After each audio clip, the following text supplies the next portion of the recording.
Senator Corr. Honorables collègues, today we gather a third time in this chamber to consider and debate another bill designed to support Canadians as they deal with the unprecedented and wide-reaching impacts of the novel coronavirus COVID-19 pandemic. Previously, we came together to pass legislation in order to support people in Canada who had lost their jobs and to support Canadian businesses which had lost significant income and couldn't pay their workers.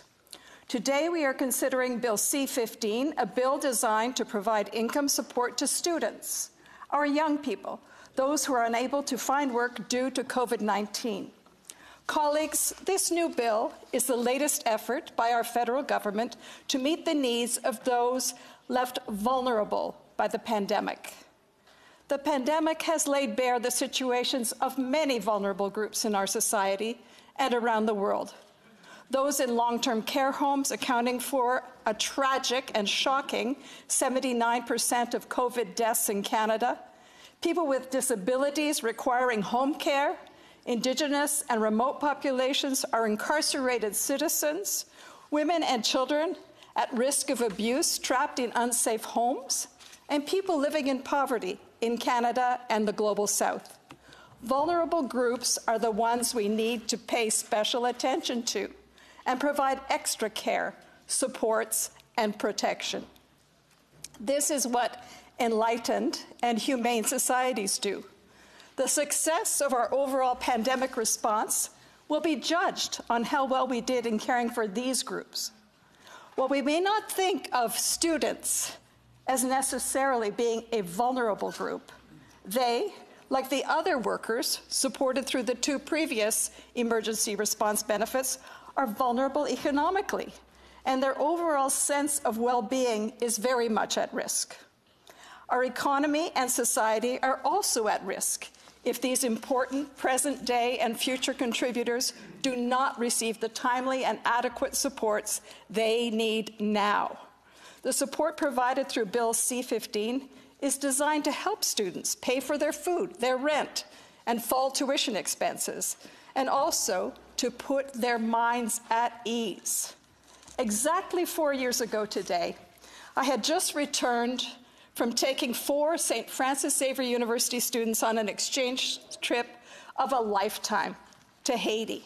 What different times we were living in then.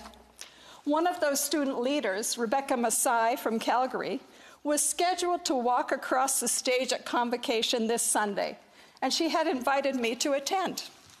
Rebecca, who became president of the Students' Union, is one of the brightest and most dedicated students I have ever met.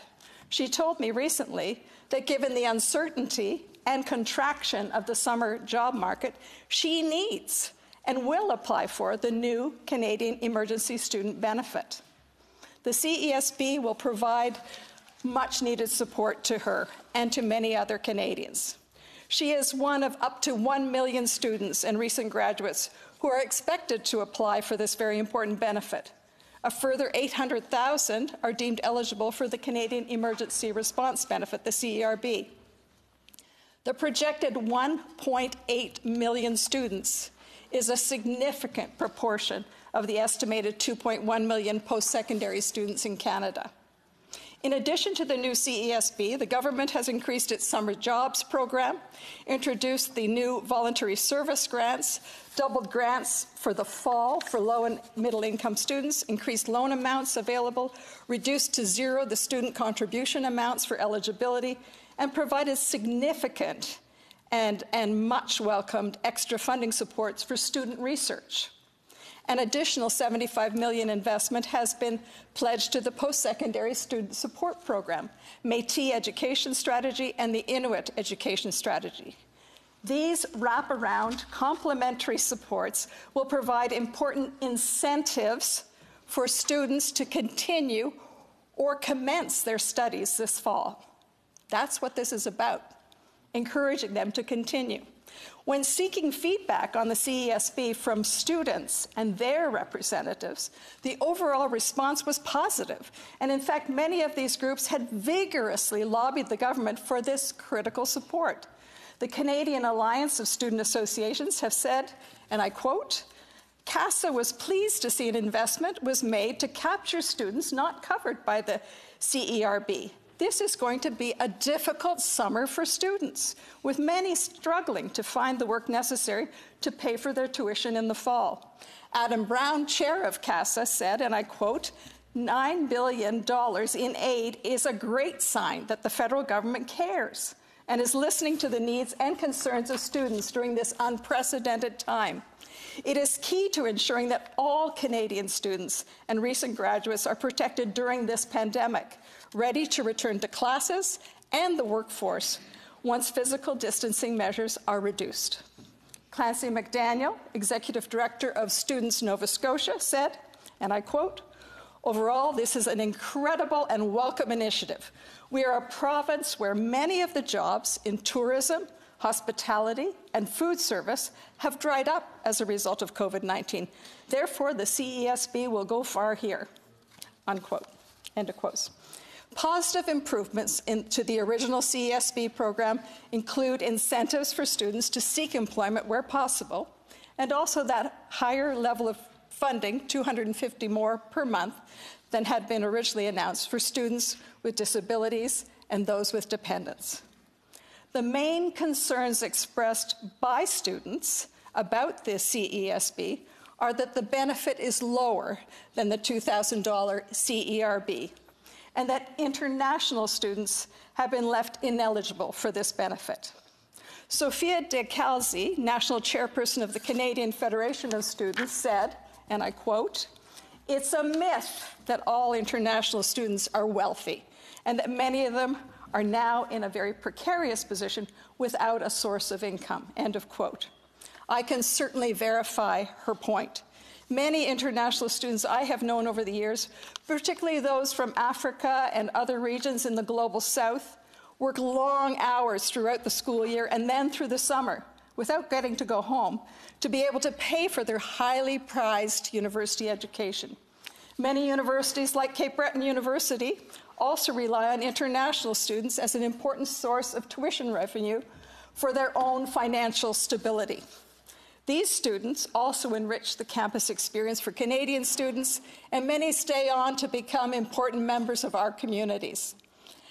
As Cape Breton University President David Dingwall recently pointed out, it is estimated that in 2020, international students will stimulate $22 billion in annual economic activity in Canada. This was further reinforced by my colleague, Senator Harder, in his remarks earlier. We don't know how many international students stayed in Canada due to the pandemic, but we do know that many of those who did will need support. Some international students may be eligible for the CERB, but many will not be. Honourable Senators, this is a significant and disappointing gap in this highly valued package of student supports. Now, related to student support is the issue of the financial vulnerability of the universities and colleges they attend. We still don't know whether students will be able to attend face-to-face classes again in the fall. Many of the smaller residential universities, where the advantage of the educational model includes close relationships with professors and living on campus, are at particular risk. Kevin Walmsley, president of St. Francis Xavier University, is projecting millions of dollars in lost tuition, residence, and food service revenues if the university is compelled to continue with the online learning platform, which had been quickly put in place to enable students to finish the current academic year.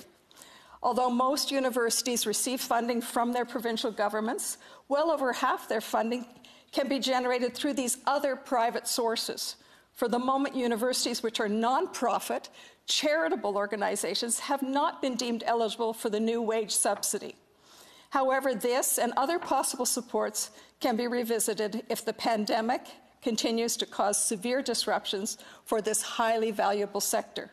Just as Canada will need its dynamic and innovative students to rebuild post-pandemic, we will also need these important educational and research institutions to reboot our knowledge economy and help us also to find our way towards our new normal. In closing, I am supportive of Bill C-15 and the income support it provides for our students. I do hope that many students will manage to find jobs and be able to help out in critical areas such as agriculture and where safe, the COVID response. But realistically, this significant investment in our next generation is absolutely crucial.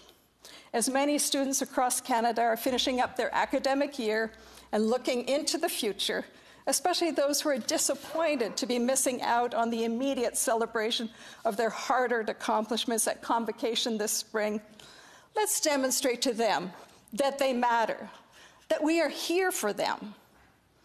Honorables collègues, adoptons ce projet de loi. Honorable senators, let's pass this important bill. Merci, Walalio. Thank you.